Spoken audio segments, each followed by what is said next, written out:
Ni no Kuni 2. Yeah. The Revenant Kingdom has nothing to do with the film Revenant, which is about the bear and the man. Yeah, but I got to play about 4 hours of Revenant Kingdom the other day, and it wasn't directly from the beginning. It was like 2 hours. That's like an hour into the game, and then some stuff further on. And as someone who really liked the original Ni no Kuni, I was a little bit worried because Studio Ghibli is no longer involved in this one, which was like part of the main draw of the original. You're like, oh my god, the people who made Princess Mononoke and Howl's Moving Castle are making this game. But after playing it, it's totally sort of calmed my fears. This game has a couple things going on with it, which I absolutely love. Bless you, Miranda. Thank you. One is the battle system is incredible. The battle system is this real-time, super chaotic mix of like the Tales games, like Tales of Symphonia, a little bit of Final Fantasy 15, and weirdly enough, Pikmin.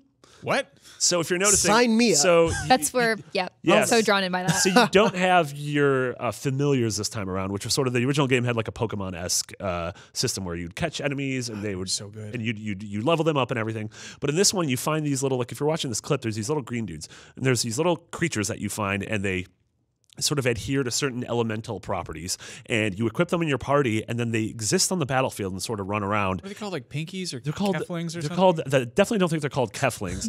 But you run up to a group and you can activate them on the battlefield. Like you can't do it via menu. You have to physically interact with them. And some of them will form a healing ring. And as long as you guys are in that healing ring, you're constantly being healed. Some will form a dome that will protect you from fire damage. Some will just turn into a cannon and start like firing at enemies who are running away. And so it totally does feel like in the way that like in Pikmin, you're like, all right, I'm going to throw 1,000 of you at this bad guy and you're all going to jump on him. Like it feels like that's happening in the same time that you're doing this real-time combat where, you know, every strike feels like a strike because you're hitting the button. And also your two AI companions are smart and are they don't want to die. And so they're actually like benefiting you and you can pop between characters on the fly and everything. That's a treat. Yeah. And so like that was the thing is immediately like I loved the battle system. Oh, that sounds so cool. Yeah, it's totally cool. And then Ghibli's not involved anymore, but the game is clearly still gorgeous.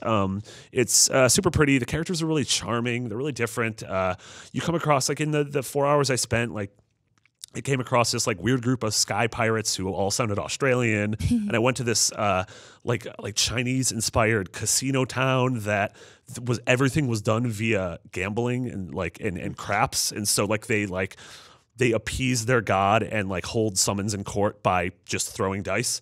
And like and I ended up getting a debt in the town, and the debt is a bird on your shoulder that just screams that you have a debt.